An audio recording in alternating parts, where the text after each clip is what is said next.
போட்டு போட்டு இசைந்தாங்க, மனம் இசைந்தாங்க.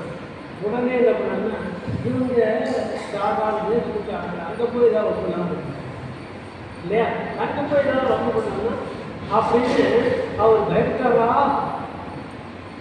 பயப்பட்டாரா இல்லையான்னு ஒரு கொஸ்டின் வரும் இல்லையா, அந்த கொஸ்டினை அவர் எடுத்து வச்சுக்கிறேன். சேட்டை எடுத்து வச்சு பயந்தாரான்னு வா, இதுக்கெல்லாமா நாங்கள் போய் பயப்போம். யார் நாங்கள் என்று இங்கே யாரும் சொல்லுகிறார் என்று சொன்னால் அடியாராகிய அவர்களே சொல்வது. அடியாராகிய நாங்கள் பயப்படுவோமா?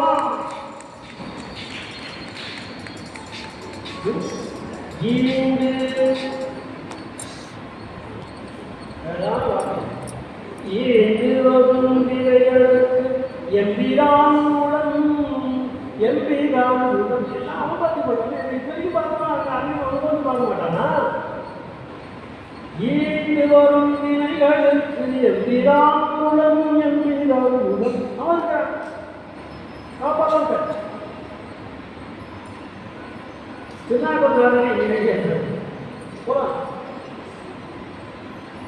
இவர்கள் அழைத்து போகிறாங்க. இப்போ நடுவில் என்ன நல்லா வந்து சொன்னேன், எந்த ஊர் எந்த இது போனால் எங்கே இருக்காங்க, ஒரு திருவருகையிலிருந்து காஞ்சிபுரத்துக்கு ஆயிடுச்சு. காஞ்சிபுரத்துக்கு போய் சேர்ந்துக்காக இப்போ மன்னன் நலன் பல முன்னால் இருக்கிறான், மகேந்திர பக்கம் இருக்கிறான். அவன் முன்னால் இருக்கிறான். இப்போ என்ன பண்ணணுங்க? நீங்களே சொல்லு. இப்போ என்ன பண்ணணும்னா அவங்க வழக்கு போட்டு தான் பணம் கொடுத்துருக்காங்களா, அவர் எதாவது கொடுத்துருக்காரா, நீங்கள் முன்னால் எதாவது கொடுத்தீங்களா? நீங்கள் சொன்னோம்னா அவங்க அழைச்சிட்டு போய் அழைச்சிட்டு. இப்போ நீங்கள் ஏதாவது வழக்கு ராது நீங்கள் அந்த இது கொடுப்பீங்களா? அதுதான் கேட்கணும். அதில் ஒரு கொஞ்சம் ஏதாவது பிரமாணப்பட்டு அவர் ஏதாவது எதிர்த்து கவுண்டர் அப்படி அவர் ஏதாவது கொடுத்தாரா? அது வந்துதான் இதுக்காக கேட்கணும். அது ஒன்றுமே தெரியல. வேற கதையை வந்து அதில் என்ன ஒரு வார்த்தை கூட ஒரு கருத்து கூட பிசையாமல் சொல்லிட்டு இருக்கேன். இது வரைக்கும் உங்களுக்கு இந்த காட்சியை ஏற்கனவே சொன்னேன். எந்த ஒரு பெரியவரான நிதியாக இதெல்லாம் அப்படி முழுமையாக சொல்லிக்க மாட்டாங்க. ஆனால் அது பிறகாமல் அது என்ன சொல்றாங்களோ அதை எப்படி சொல்றது, என்ன பண்ணலாம் அப்படின்னு சொன்னா ஒரு விசாரணையும் பண்ணலை. மன்னனுக்குரிய அந்த கடமை என்னங்க, விசாரணை பண்ணணும் இல்லையா? விசாரணை பண்ணணும். அப்படியே ஒரு விசாரணை பண்ணாங்க. அடுத்தவர் கேட்கலாம், இவங்க என்ன தண்டனை கொடுக்கலாம், நீங்களே தண்டனை சொல்லணும். இவங்க என்ன தண்டனை கொடுக்கலாம், நீங்களே தண்டனையை குறிப்பிடுங்கள் என்று அவங்ககிட்ட விட்டுறாங்க. யாரு ஒரு பெட்டிஷனரோ அவங்ககிட்டே வந்து நீயே ஜட்ஜ்மெண்ட் கொடுத்து அவங்க ஏதாவது தண்டனை கொடுத்துருவோம் சொல்றாரு. இது என்ன இது இப்படி ஏதாவது நடக்குமா? நடக்கும். ஏன் அப்படி நடந்ததுன்னா, அதை நடத்திய மன்னன் இருக்கிறானே, அந்த மன்னன் தமிழ் மன்னன் அல்ல. அதனால் அது இப்படிதான் நடக்கும். தமிழ் மன்னன் அந்த மரபு தெரியும். அவன் யாரு? பல்லவன் யாரு? தமிழ் மரபுனா இல்லை. அவன் யாரு? முழுக்க சுமார்த்த மரபினர். ஒரு ஆரிய மன்னன். ஆரிய மன்னர்கள் எந்த காலத்திலும் ஒழுங்கான நீதியை வைத்துக் கொண்டதே இல்லை. எந்த ஒரு நீதி விசாரணையும் அதுக்கு இல்லை, மன நீதி தான் வைத்துக் கொண்டிருக்கிறாங்க. அதில் ஒன்றும் சித்திரமான தண்டனை எல்லாம் இருக்கும். கொலை பண்ணிட்டானா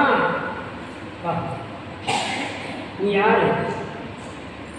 நான் ஒரு ஆரிய நம்மாள். ஆகவே என்ன பண்ணுவோம்? மிகப்பெரிய தண்டனை நம்ம ஆளுக்கு தான் நம்ம விட மாட்டோம். என்ன தண்டனை தலையை மட்டும் அவங்க போய் இதே தண்டனையா அவர் சொல்றான். ஒற்றை அடிச்சுட்டு மறுபடியும் வளர்ந்து நான் என்ன பண்ணுறேன், நீயே மட்டும் அடிச்சு வைப்பாங்க. இதுவும் நான் விளையாட்டு சொல்லுவேன், நீ உண்மையாக படிச்சேன். அதுல என்ன சொல்றேன்னா, ஒற்றை அடிச்ச பிறகு என்ன ஆகுதுன்னு கேட்பான் அப்படின்னு ஒரு கேள்வி போட்டு அதுக்கு பதில் சொல்றேன். மனு நீ அடிச்சுக்க. இது ஏன் அந்த விசாரணை இல்லாம ஒரு நீதியே இல்லாம நடத்துறாங்க? இது ஒரு இவங்க யாரு தமிழ் மரபுல இல்லாத ஒன்று. தமிழ் மரபு தமிழ என்ன சொல்றேன்னா, அறம் என்பதை போற்றினார்கள். தமிழர்கள் அறம் என்பதை உயிருக்கு உயிராக போற்றினார்கள், காப்பாற்றினார்கள். அறம் பிறந்ததுனாலே ஒரு மன்னன் மதுரையிலே என்ன பண்ணான்னா, தன்னுடைய உயிரை விட்டு அங்கேயே மாய்ந்தான். நம்ம சிறப்பதிகாரத்தில் பார்க்கலாம். அறம் படைத்தோர்க்கு அரசியல் படைத்தோர்க்கு அறம் படைத்தோர்க்கு அரசியல் வந்து என்னன்னா அறம் கூற்றாகும். அரசியல் படைத்தோர்க்கு அறம் கூற்றாகும். இந்த அரசியலில் நீதிமன்றம் நீதி விசாரணை இதெல்லாம் வருது. அதில் கொலை செய்தாங்கன்னா என்ன அறம் பார்த்துக்கோங்க. இது தமிழ் மரபு சார், அறம் பார்த்துக்கோங்க. அரசியல் படைத்தோர்க்கு அறம் கூற்றாகும் என்பதை புறநானூறு சொல்லுகிறது. புறநானூறு சொல்லுகிறது. அதையே அடிப்படையாக கொண்டு அதாவது அறம் கூறிற்று என்று சொல்லி சிலப்பதிகாரம் சொல்லுது. அப்ப எல்லா தமிழ் இலக்கியங்களிலே என்ன வரும்னா, அறம் என்பதை போற்றினார்கள். ஒரு நீதி விசாரணை வருமானால் அந்த நீதி விசாரணையில அறம் காப்பாற்றப்படும் என்ற நம்பிக்கை அப்பொழுது தமிழர்கள் வைத்திருந்தார்கள், நினைத்திருந்தார்கள்.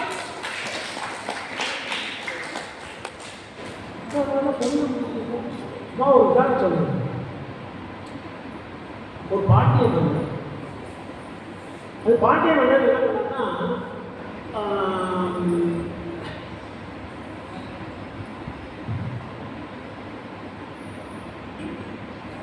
1000 பொண்ணை எடுத்து ஒரு துணியில மூடி போட்டு 1000 பொண்ணுங்க 1000 பொண்ணு, 1000 ஒரு பொண்ணு அது ஒரு சவரம் வச்சு 1000 பொண்ணு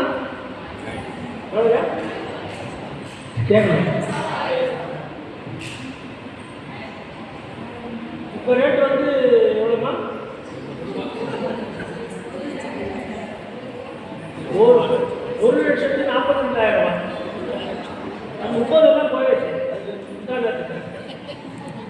இன்னைக்கு 42, 1,42,000 இன்ட்டு 1000 போட்டுக்கிறேன்.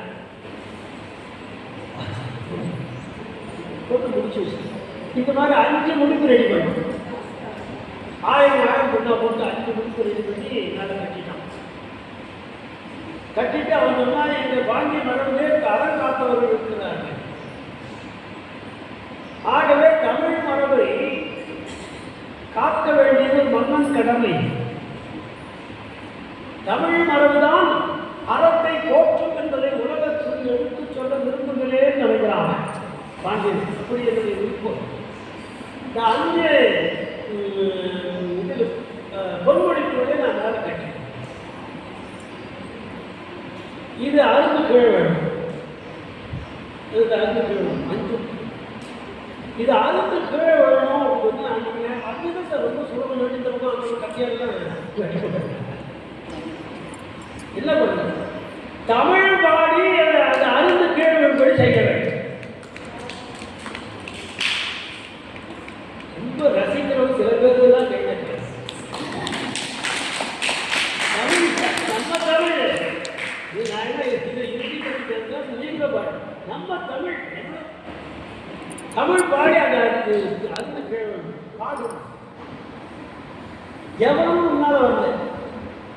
அப்போ திடீர்னு ஏதோ தமிழ் கூட்டிட்டு என்ன உட்காந்து ஒரு பாட்டி, அந்த பாட்டி பேர் வேற ஒன்றும் இல்லை. இதெல்லாம் நல்லா அறிமுகமான பாட்டு தான். யாருன்னா அம்மையார். அம்மையார் உள்ள வராங்க. அம்மையார் உள்ள வந்து மன்னன் எழுந்து வணங்கி அந்த பெருமாட்டியை அமைப்புதான். எங்கே கூட்டம் எதுக்காக என்ன விவகாரம் வந்து கேட்ட உடனே அந்த அம்மா வந்து அவருக்கு பாண்டிய மன்னன் என்ன நடந்தது, என்ன இங்கே நடக்கிறது என்பதை பற்றிலாம் நடந்து. ஓ அப்படியா? தமிழ் மரபை நிலைநாட்டுவதற்கு இப்படி ஒரு ஏற்பாடா? நான் இதில் கலந்துக்கலாமா? தாராளமாக. உடனே அந்த அம்மையார் ஒவ்வொரு பாட்டும் பாடி அந்த 5 முடிவுக்கும் தனித்தனியாக ஒவ்வொரு பாட்டு பாடினார். ஒவ்வொரு பாட்டு முடியும் போது அந்த ஒவ்வொரு முடிப்பும் தனித்தனியாக அறுந்து தானே கீழே விழுந்தது.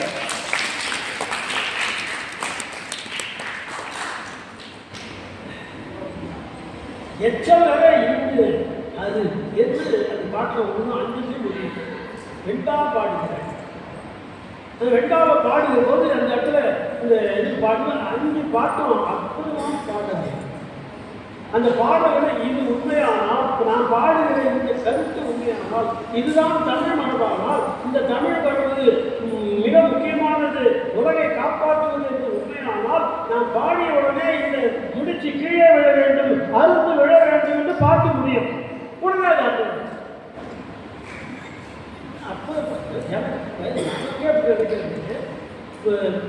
கேட்டுக்கிட்டு போது நம்ம பார்த்து தோல்வி எப்படி இருந்தோம்.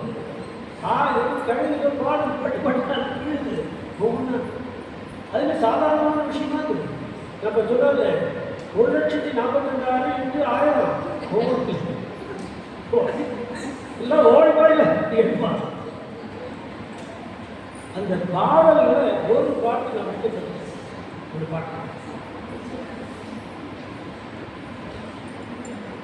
உள்ளே வழக்கு இருக்கு, ஊரார் பொருள் இருக்கு, தள்ளி வழக்கதனை தான் பேசி எல்லளவும் கைக்கூலி தான் வாங்க காலருவான் தங்களையும் எச்சமரும் என்றால் இரு, எச்சமரும் என்றால் இரு, இருனா அருந்து கீழே இருதல்.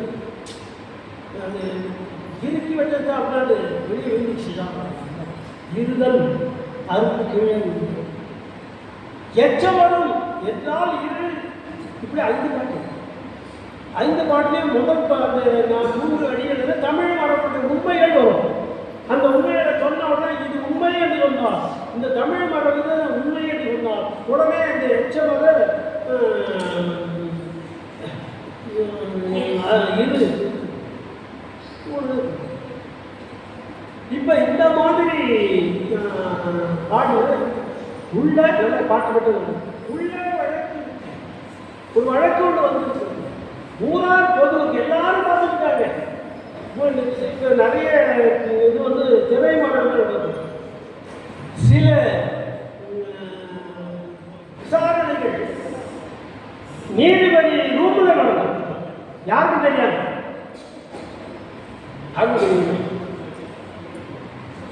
அப்படியே நடக்கல. தமிழ் என்னன்னு அந்த வேலையே பண்ண மாட்டான். எழுதி வச்சுட்டு சீல்டு கவர் கொடுத்து பண்ற வேலையெல்லாம் இப்போதான் நம்ம பார்க்கிறோம். நீதிபதிக்கு ஒரு சீல்டு கவர் கொடுத்துட்டு யாருக்கு தெரியும்னா ஏன் சீல்டு கவர் இருக்குது அப்படின்னு நான் இத்தனை பேர் இருக்குது. அப்புறம் உனக்கு அவங்க என்ன டீலிங் இருக்கு. ஸோ அது எங்களுக்குள்ள ஒரு டீலிங் ஒட்டுமொத்த இதெல்லாம் இப்போ நடக்குது. சுப்ரீம் கோர்ட்டில் நடக்குது. ரொம்ப மோசமாக இதெல்லாம் பார்க்கும்போது தமிழோட உயரம் நமக்கு தெரியும். தமிழ் எவ்வளோ உயரம் இருக்குது. அது அவங்க உள்ள வழக்கு இருக்கு, ஊரார் பொருள் இருக்கு. எல்லாரும் பார்க்கும்போது அந்த ஊரார் பொருள் இருக்கு. தள்ளி வழக்கதனை தான் பேசி அந்த வழக்கத்தை அவங்களுக்குள்ள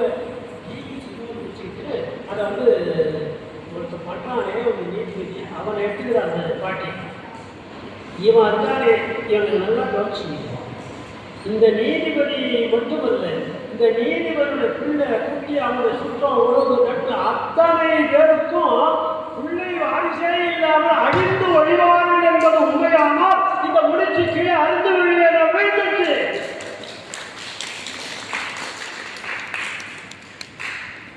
இந்த மரபு தமிழ் மரபு இது என்னன்னே தெரியாத பரஸ்வாத கோத்திரத்தில் வந்து பல்லவ மன்னன்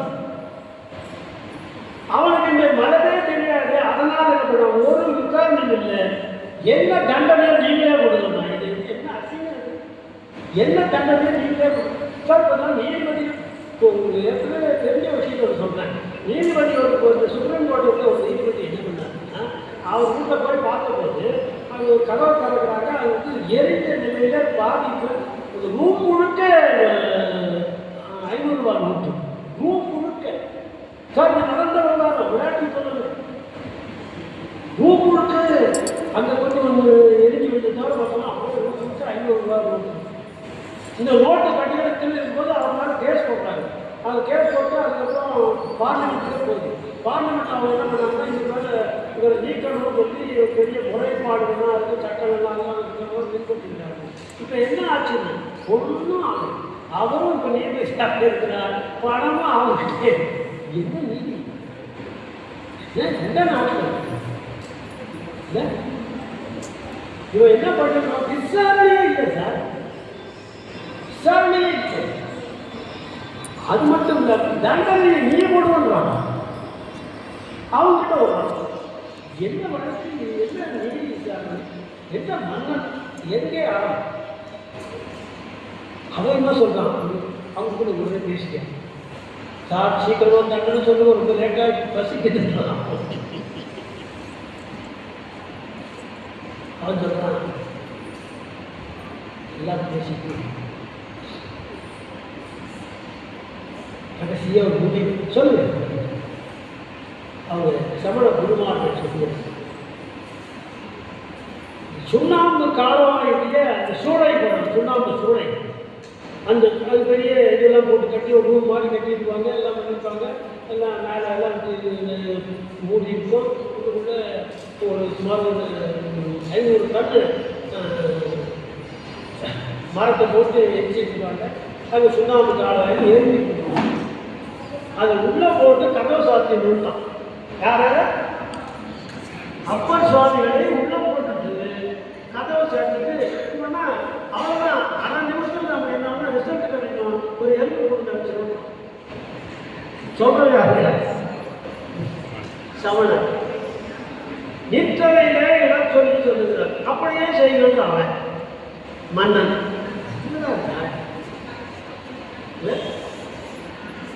இப்போ வந்து உள்ள படிச்சு இப்போ என்ன பண்ணணும்? இவர் மூஞ்சி பார்க்கணும். பார்க்குறாரு சார் சேர்க்கிறார். இந்த தண்டனை கேட்டவுடனே அவர் எப்படி அதை ரிசீவ் பண்ணுறதுன்னு தெரியணும்ல. அது எப்படி அவர் பாதிப்பு, ஒரு பாதிப்பு இல்லை, ஒரு பதட்டமும் இல்லையே. அப்போ சொல்லு நமக்கு வந்து என்ன பண்ணணும்? அப்படி இப்படி போக்காட்டி எங்கேயாவது கட்சி ஓட்டு போக மாட்டேங்குவாங்க இல்லை. ஒரு பதத்தில் தான் முடிச்சு இதாவது அவர் சொல்றாரு,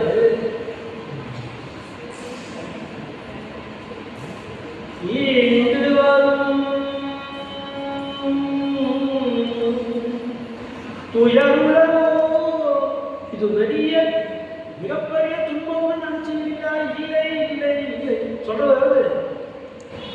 அப்ப சார் ஈண்டு இதனால எனக்கு ஏதாவது துயரம் ஏற்படும் நினைக்கிறீங்களா? ஈண்டு வரும் துயர் உழவோ ஈசனடியா என்று ஈசனடியா ஈண்டு வரும் துயருளோ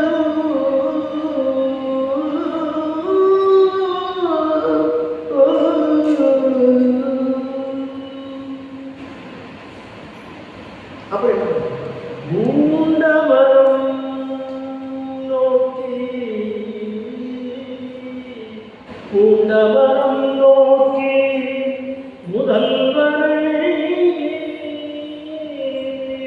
முதல்வனையோ தொழுதிருந்தார், முதல்வரையே தொழுதிருந்தார், முதல்வரையே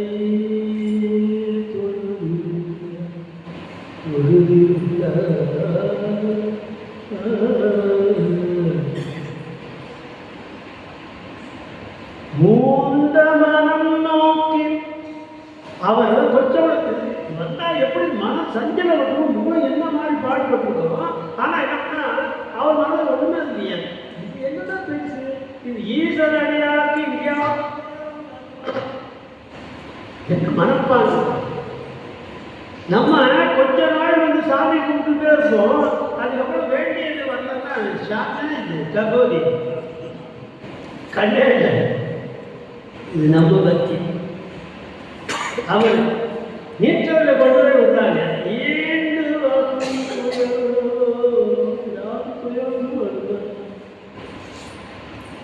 ஈண்டு வரும் துயருடமோ முதல்வரையே தொழுது இருந்தார்.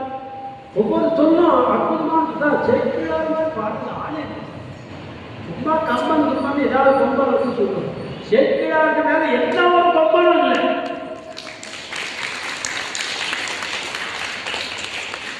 நான் உடனே பண்ண அதே ஒன்றை 2 அடிக்கிறது ஒரே சொல்லுவேன். ஈண்டு வரும் புயல் ஈசனடியார். அப்ப ஒன்று வர முடியுமா அப்படின்னு சொல்லிட்டு என்ன பண்ணா உடனே அடுத்த நிமிஷமே அவருடைய போஸ்டரே மாறுது. போஸ்டரே மாறுது. இவன் உள்ள போய் வைக்கிறான் சார், இவன் கொண்டு போய் உள்ள வைக்கிறான். இதெல்லாம் எப்படி நேரில் பார்த்த மாதிரி இன்னும் அழகா சொல்றாரு. உள்ள போட்டு தச்சுட்டு வந்துடுறான். தச்சுட்டு வந்துடுறான்னு ஒன்றுக்கு 3 தாழ் போட்டானா. ஒன்றுக்கு 3 தாழ் போட்டான். நல்லா பாடி இவன் என்ன பண்ணா பண்ணுவான். தச்சுட்டு வெளியே வந்துடும். 3 தான் பாடு. இவர் உள்ள நீர்த்தலை உள்ள சர்வசங்கமாக இந்த மாதிரி ஒரு பெரிய மண்டபத்தோடு போகிற மாதிரி நினைச்சு உள்ள போகிறேன். அவர் பாட்டு எப்படி போயிருந்த இருந்தால் அப்படின்னா உட்கார்றது. தமிழில் இருத்தல் என்பது உட்கார்றதுன்னு அர்த்தம். நம்மளாம் இப்போ உட்காந்துடுறோம். இல்லை உட்கார்ந்தது என்ன மொழின்னா யாருக்கும் தெரியாது. இப்படிதான் தெரியும். உட்கார்ந்தது நம்ம மொழியே கிடையாது சார். கொஞ்சம் உட்கார்ந்து நம்ம மொழியே பழைய பாடலாம் பாருங்க. கொஞ்சம் இருங்கன்னு கொஞ்சம் இருக்குன்னா உட்கார்ந்து அர்த்தம். இப்போ இவங்க பாடிய தொழுது இருந்தார் அப்படின்னா உட்கார்ந்தார். நம்ம பாடி எங்க நீற்றலையில் போய் உட்கார்ந்தார். அடியேறி உள்ள போறார். அவன் என்ன நினைக்கிறான், இது நீற்றலையும் காணாம போவோம், எலும்பு கூட காணாது என்று அவன் நினைக்கிறான். இவர் என்ன நினைக்கிறான், நீற்றலையை அவன் நினைக்கல. அது வேற ஒன்றும் இல்லை, என்னை காக்க வந்த வெண்ணீற்றலை இல்லை.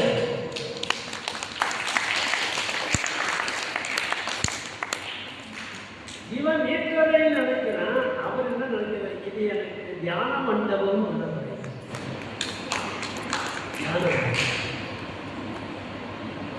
போய் என்ன பண்றாரு, யோகம் இருக்கிறார்.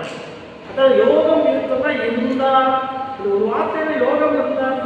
என்ன அடுத்த வார்த்தை மனம் நோக்கி இருந்தார் அப்படின்னா உள்ள வெளியே பார்க்கல, எதையும் வெளியே பார்க்கல, மனத்துக்குள்ள போயிட்டார். இந்த நீச்சலைக்குள்ள போனார். நடக்காதே சேர்க்கிறாரு. அவர் நீச்சலைக்குள்ள போகல, அவர் மனத்துக்குள்ள போயிட்டார், யோகத்துக்குள்ள போயிட்டார். ஆண்டவன் அவரை காப்பாற்றுவார். இருக்க முடியாது சேர்க்க. ஆண்டவன் அவரை காப்பாற்றுவார். ஈசனடியாருக்கு துயர் உலகோ போல சேவம் செய்தான். போட்டு 3 நாள் போட்டாங்க. இவன் நினைக்கிறான் இவன் வெளியே வர முடியாது, பாதுகாப்பு பண்ணிட்டான் அப்படின்ட்டு அவன் நினைச்சிட்டு போறான். அவர் என்ன நினைக்கிறாரு, நான் யோகம் இருந்து போறேன். யோகத்தில் உட்கார்ந்த போது என்னன்னா வெளியில் இருக்கிற வீணான எண்ணங்கள், வீணான சப்தங்கள் அதெல்லாம் வந்துருந்தா அது யோகத்துக்கு இடையூறு ஆகிவிடும். ஆனால் என்ன பண்ணுறான், யோகத்துக்கு எந்த இடையூறும் ஆகாமல் நல்லா சேவம் செய், நல்லா சேவம் செய், நல்லா சேவம் செய்தார். பாதுகாப்பு பண்ண நம்மெல்லாம் யோகம் பண்ண முக்கால்வாசி ஆரம்பிக்கலாம். இன்னும் ஒரு 4 மணி நேரம் 2 மணி நேரம் சார் கடவுள் போல நிற்குது சார். சாமி வந்து சாதாரணமாக பாட்டு சார் யோசிச்சு இங்கே போய் உட்காந்துட்டாரு, நீச்சலையில் போய் உட்காந்துட்டாரு. உட்கார்ந்த உடனே அவர் வந்து தியானம் செய்தாருன்னு சொன்னால் அவர் இந்த யோகத்தில் இருப்பார். நல்லா வந்து நடக்கிறது. இது வந்து அப்பரடிகளை கைது செய்து உள்ள போடுறான், நீ தண்டனை கொடுக்குறான். ஆனால் அங்கே என்ன வந்து தண்டனையை மாற்றுகிறான். அப்பர் சுவாமிகள் தண்டனையை மாற்றுகிறார். அவர் போய் நான் நிறைய நேரம் உட்காந்து சொல்றதுக்கு நேரம் இருந்தாலும் நம்ம யோகம் பண்ணோம்னா சார் அப்படின்னு உட்காந்து யோகம் பண்ணணும்னு சொல்லி இறங்குறான். யோகத்தை கற்பிக்கிறது வேற கிளம்பி கமர்ஷியலாக ஒன்று பண்ணிடுறேன். நான் வெளிநாடுகள் தான் நான் போகாத வெளிநாடுகள் பல நாடு ஒரே விஷயத்தில் போகும்போது என்ன ஒரு யோகம் ஒரு இடம் கூப்பிட்டு போய் காட்டி கலெக்டர் வந்து ஒரு இடம் அதை அந்த யோகத்தை நடத்துகிற ஆசிரியர் இருப்பாங்க. அவரை எனக்கு அறிமுகப்படுத்துறாங்க. அவரோட நான் வந்து உள்ள அங்கே போய் பார்த்தேன். போனால் அவர் ஒருத்தர் மட்டும் போகிறாங்க. அந்த நேரத்தில் அவர் வந்து பேசிட்டே வரேன், அது வகுப்படுத்த போகிறேன் பேசிட்டு. அப்போ என்னை அழைச்சி போனவங்க கேட்டேன். அவர் தான் போட்டு சொல்லணும் போட்டுறாரு, இது எப்படி யோசிச்சு அப்படின்னு சும்மா அவர் சொன்னாரு. கொஞ்சம் பேசிட்டே கட்டி அந்த நாயை வச்சு சுருட்டு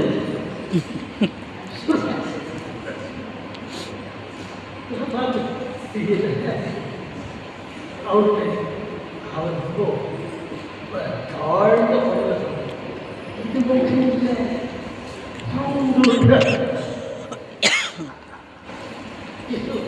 இவன் தான் யோகத்தை போய் சொல்லுவேன். அங்கே போகும்போது எல்லாருக்கும் வந்து போயிட்டா இந்த கீழே போட்ட பாய் அந்த சின்ன யோகத்துக்கு ஒரு சின்ன பாய், அந்த மாதிரி அந்த பாய் தான் யோகம் பாய் தான். அந்த பாய் தான் எல்லாம் போட்டாலும் கேட்க அது என்ன நினைக்கிறேன்னா யோகமே கொஞ்சம் பாய் தான் இருக்குன்னு நினைக்கிறேன். இந்த உட்காந்து நினைக்கிற என்ன நினைக்கிறாங்க. இப்போ பாய் அந்த காலத்துல மான் தோல் வரணும். ஒரு ராஜாவை பார்த்துருக்காங்க, என்னங்க 2 நாளாக நீங்கள் வழக்கமாக யோகா நிலையில் மூழ்கிட்டு இல்லை, 2-3 நாளாக பார்க்காம ஒன்றும் யோகாலாம் பண்ணலைங்க. ஒரு நாளுக்கு அந்த மான்தோல் வச்சதில் தொலைஞ்சு வச்சுக்கிங்க. மான்தோல் தொலைஞ்சா யோகத்தையே தொலைச்சிருக்கான். இதுதான் இவன் பண்ணி யோகம்.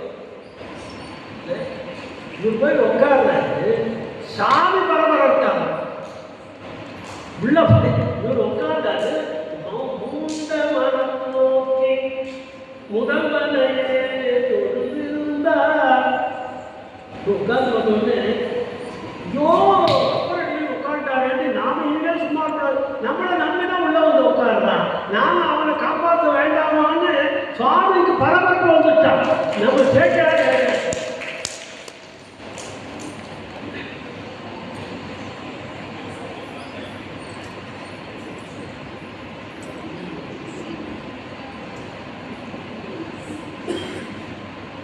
நான் நேரம் கேட்டு சுருக்கமாக சொல்லிடுறேன். இது நிறைய வெளிச்சு சொல்லணும். யோ உள்ள வந்தால் இந்த சுண்ணாம்பு கொதிச்சுட்டு போது கடலாகலாம் சத்தம் கேட்கும் இல்லைங்களா? கடம்புட்டான ஏதாவது சத்தம் கேட்டால் ஏதோ தூக்கம்னா இல்லை அங்கே என்ன கேட்கும். அதாவது எவ்வளோ பண்ண முடியும் இல்லையா? ஆமாம் உட்காந்துட்டாங்க. அதனால் அந்த இடத்துல எந்த விதமான கடம்புட்டான எந்த சத்தம்லாம் வரக்கூடாது என்று சொல்லி உடனே என்ன பண்ணாருன்னா அவர் வீணை வாசிக்கிற ஒலியை வந்து அங்கே கொண்டாந்து வச்சுட்டு ரெக்கார்டிங் போட்ட மாதிரி போட்டு விட்டாரா சிவபெருமான். வீணை ஒலியை அங்கே வைக்கிறார் சார். அங்கே இருக்கிறாங்க வீடு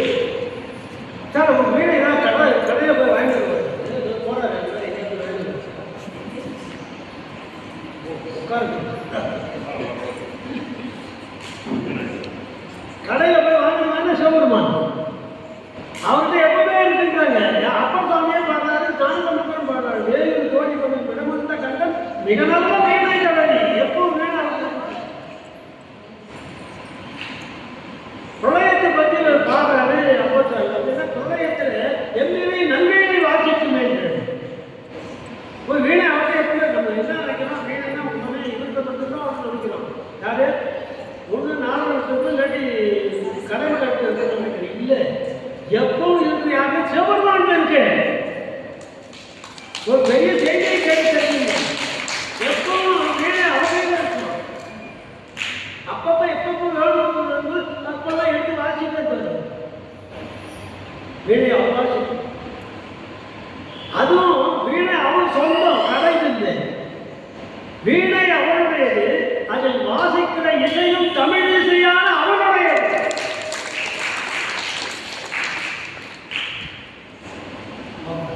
எந்த விதத்திலும் இன்னொரு போய் கேட்க. இப்போ அவன் பாடி அவருக்கு இப்போ வாசிக்கிறாங்க. அதோட ஏதோ ரெக்கார்டிங் மாதிரி போட்டு அந்த நீர்க்கரையில் வச்சுட்டேன்.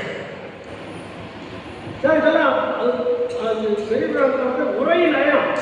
உரை நயத்துக்கு அங்கே வந்து வீணையை கேட்குது. அதனால தான் என்ன பண்ணுறது அங்கே எப்படி இருந்ததுன்னு சொன்னாங்க. முதல்ல வீணை ஒளி கேட்டுருப்பாங்க. வீணை என்ன சத்தம்லாம் வரப்படுது. இது என்ன காதை காப்பாற்ற கடவுள்.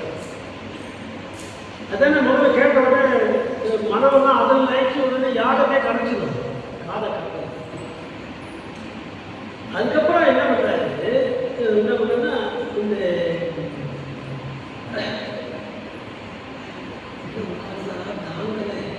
வெப்பம் ஒரு சூழலினுடைய நார்மல் டெம்பரேச்சர் இருந்துச்சுன்னா நான் சொல்ல தெரிஞ்சுங்க. என்ன நான் எப்போ சார் சூழலை நான் போய் பார்க்கறதுன்னு பாருங்க. போனீங்கன்னா நீங்கள் திரும்ப இருக்கணும். நம்ம என்ன அப்போ 400 டிகிரிங்க வெப்பம். 400 டிகிரி வெப்பம் இருக்குமானா அந்த இடத்துல எப்படி வெப்பம் இருக்கும்? என்ன மாதிரி கொதிக்கும். இப்போ அதில் என்ன பண்ணுவோம், இந்த மாதிரி கொதிச்சதுன்னா என்ன பண்ணுவோம், யோகா எப்படி பண்ண முடியும்னு சொல்லி அந்த இடத்துல வெப்பம். அங்கே வந்து குளிர்ச்சியை உண்டாக்குவதற்காக ஒரு தன்னமுறை கொண்டு போய் விட்டாராம். நிலவழி இருப்பாங்க. அந்த நிலவழி ரொம்ப குளிர்ச்சியாக இருக்கான். அந்த நிலவழியை அவருக்கு வந்து ஏற்பாடு பண்ணி கொடுத்தார். மாலை மதியமும் வந்துச்சு. அந்த நிலவழி அங்கே வந்துச்சு. வீசு தென்றலும் காற்று வெப்ப காற்ற அடிச்சுட்டு அவர் அப்ப எல்லாருமே கவலைப்படுறாங்க. அதனால என்ன பண்றாங்க, உடனே அந்த இடத்துல ஒரு தென்னலை உருவாக்கி கொடுக்குறாங்க. இந்த அத்தனை பின்னால் அவர் பதிவு செய்கிறார். நீச்சலை விட்டு வெளியே இருந்தோடனே நான் வந்து போது என்னென்னலாம் அங்கே நடந்ததுன்னு அது பண்ணுங்க. எனக்கு முதல்ல வீணை வழியை மாலை வீணை மாலை மதியம் வீசு தென்றல் நீங்கிற வேடி. இளவேடியில் வந்து சுகமான ஒரு அனுபவம். அது உடம்புக்கு இருக்கிறது ஒரு பெரிய அனுபவம். அந்த மாதிரி உடம்புக்கு பாருங்க. முதல்ல வந்து என்ன ஆச்சு, காதுக்கு கொடுத்தார். அதுக்கப்புறம் என்ன பண்ணாரு, அந்த இது மதியம் என்று சொல்லுற அந்த நிலையில என்ன பண்ணாருன்னா அந்த ஒளியை இனிமையான மதுரமான அழகான ஒரு ஒளியாக மாற்றி யாரும் யோகம் பண்றவர்கள் இது அமையும் சார். அது அதையும் தெரிஞ்சுங்க. யோகம் யார் செய்கிறார்களோ மூல கடலால் வருவது அது சுண்ணாம்பு காலவாய் மாதிரி இருக்கும். அப்போ அந்த அளவு மேலே வரும். கடவுள் மேலே வந்து இப்படியே போனால் எந்த காரணம் அவங்க அதுவும் செஞ்சே போனால் போயிடுவோம். ஆக இதுவே சூரிய மண்டலம். இந்த கொஞ்சம் மேலே போனீங்கன்னா இங்கே வந்தீங்கன்னா சந்திர மண்டலம் ஆட்சி கொடுக்கிறார். யோகம் நிறைவேறுவதற்காக குருவனுடைய காட்சி கொடுக்கிறார். மாலை அதிகம் வீசு தென்றல். அது மட்டும் அவர் என்ன பண்ணுறாருன்னா அங்கே ரொம்ப இனிமையான உள்ள போது யார் சாப்பாடு கொடுக்கணும் இல்லையா? அதுலேயும் தாக்கம் உள்ளே போனால் சொன்ன பாருங்க. மேலே ஏறினவுடனே சந்தன கொண்டவர்கள் சொல்லுவோம். அந்த இடத்துல குளிர்ந்துருக்கும். அங்கேயே இருந்து ஆண்டவன் வந்து சந்திக்கிறான். ஆண்டவன் சந்திக்கும் போது குருவர்களே வருவான். வந்து அந்த ஆண்டவனை சந்திக்கிறான். சந்திக்கும் போது அவருடைய அருள் என்பது அமுதம் இருக்குவாங்க. அது மிகப்பெரிய அமுத மழையாக பொழிந்து கொண்டே இருக்குமா. அவங்க இது அவனுக்கு எதுவும் சாப்பிடணும். எவ்வளோ வேணாலும் நீங்கள் இப்போ நிம்மதியாக உனக்கு சாப்பாடு நான் தானே பொழிகிறார். அது நாவுக்கு இனிமையாக இருக்கிறது. ஒன்று காதுக்கு கொடுத்தார், இன்னொன்று இது ஒளி கண்ணுக்கு கொடுத்தார், அடுத்து என்ன நாவுக்கு கொடுக்குறார். நாவுக்கு கொடுத்து இந்த மாதிரி வெள்ளொழின்னு ஒன்று கொடுக்குறார்.